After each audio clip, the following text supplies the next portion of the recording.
लेकिन monetary policy पर बड़ी कवरेज कल सुबह 9:45 से लगातार आप जी बिजनेस पर देख सकते हैं। बड़े बड़े नाम हमारे साथ होंगे शामिल। ऑयस्टर कैपिटल से Atul Joshi, complete circle wealth से गुरमीत चड्ढा, मार्केट एक्सपर्ट अजय बग्गा, जना स्मॉल फाइनेंस बैंक से अजय कंवल जी, मेरे एसेट इन्वेस्टमेंट मैनेजर्स इंडिया के महेंद्र जाजू हमारे साथ होंगे और साथ ही एसबीआई से अश्विनी कुमार तिवारी से हमारी होंगी खास बातचीत।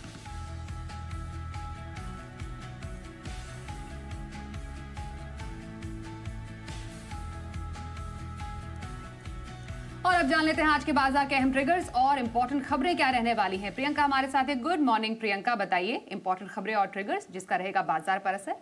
बिल्कुल मॉर्निंग स्वाति। देखिए, पहले तो सबसे बड़ा ट्रिगर आपने भी बताया अभी क्रेडिट मॉनेटरी पॉलिसी, तो आज दूसरा दिन रहेगा, कल आउटकम आएगा। लेकिन आज जो स्टॉक्स इंपैक्ट हो सकता है न्यूज़ की वजह से, ट्रिगर्स की वजह से, उसमें से पहला हिंदुस्तान यूनिलीवर, क्योंकि कल 5 दिसंबर को जो क्वालिटी वॉल्स डीमर्ज एंटिटी है वो भी रिफ्लेक्ट होनी शुरू हो जाएगी। तो आज जितने भी HUL के कॉन्ट्रैक्ट्स हैं फ्यूचर्स में, चाहे वो दिसंबर का हो, जनवरी का हो या फिर फरवरी का हो, ये सारे आज एक्सपायर हो जाएंगे। कल बड़ी नजर रहेगी क्योंकि रशियन प्रेसिडेंट इंडिया विजिट कर रहे हैं, अपनी दो दिवसीय दौरे पे होंगे 4 और 5 दिसंबर को। तो उससे क्या निकल कर आता है उस पर भी नजर रहेगी आज और कल के लिए। वोडाफोन आइडिया जो कैबिनेट्स की एक मीटिंग है सिक्योरिटीज कैबिनेट की, उसकी आज एक इंपॉर्टेंट मीटिंग है AGR पर। इससे अटेंड करने वाले टेलीकॉम मिनिस्टर खुद दीपम और साथ ही एक्सपेंडिचर मिनिस्टर। तो नजरें इस पर रहेगी। कल वोडाफोन आइडिया इस वजह से चल भी रहा था। यूरोप का रिटेल सेल्स डेटा आना है अक्टूबर मंथ से। अब प्राइमरी मार्केट से क्योंकि 3 नए IPO इस हफ्ते खुले हैं और पहले दिन के जितनी भी सब्सक्रिप्शन फिगर देखने को मिले, काफी जबरदस्त रिस्पांस मिला।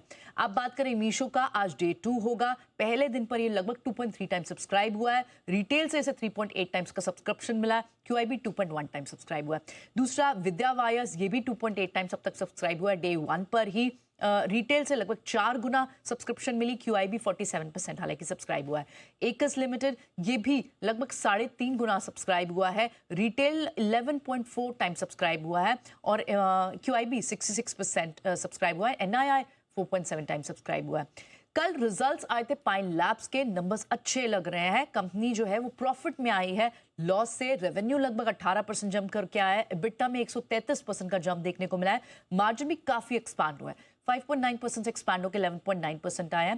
पैट में पहले 32 करोड़ का लॉस था, जो अब प्रॉफिट आया है 6 करोड़ का। बिजनेस अपडेट IEX ने अपना जारी किया है। नवंबर मंथ में इनका जो इलेक्ट्रिसिटी ट्रेडेड वॉल्यूम था वो लगभग 18% बढ़कर आया है। इनके दोनों पैरामीटर्स, जो एवरेज इनके डैम प्राइस होते हैं, एवरेज इनके RTM प्राइस होते हैं, दोनों में थोड़ी सी नरमी दिखी है, कटौती दिखाई दी है। न्यूज के फ्रंट पे इंटरग्लोब एविएशन पर इस पर नजर होगी। जिस तरह से लगातार 200 फ्लाइट रद्द हुई हैं बुधवार में ही, इंडिगो ने अब DGCA को इस फ्लाइट डिले की जानकारी भी दी है। नवंबर मंथ में ही लगभग 1232 फ्लाइट्स डिले हुई हैं और मेजर रीजन इसका जो है बताया जा रहा है फ्लाइट ड्यूटी टाइम लिमिटेशंस।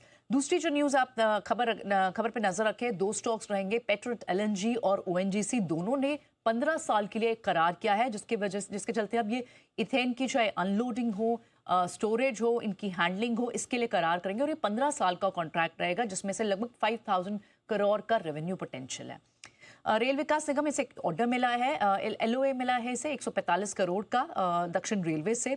इसके अलावा कुछ स्टॉक्स दूसरे जो होंगे, रेलटेल कॉर्पोरेशन, इसे भी एक छोटा ऑर्डर मिला है MMRDA से। सोम डिस्टिलरी एंड ब्रूरीज की एक मीटिंग है 11 दिसंबर को। गोदावरी पावर एंड इस्पात, यहाँ पर भी इन्हें 2 metric ton per annum iron pellet को प्लांट को के लिए कंसेंट टू ऑपरेट का इन्हें भी एक ऑर्डर मिला है छत्तीसगढ़ के एनवायरमेंट मिनिस्ट्री से। इस पर नजर रहेगी। और ट्रांसरेल को भी इनफैक्ट एक न्यूज पे रखना होगा क्योंकि NCLT ने इन्हें जो गुडरिच लॉजिस्टिक द्वारा कंपनी के खिलाफ इनके खिलाफ जो एक याचिका दायर की गई थी उसको खारिज किया है और ये 2020 के सर्विस ऑर्डर की आउटस्टैंडिंग पेमेंट से जुड़ा हुआ पूरा मामला था।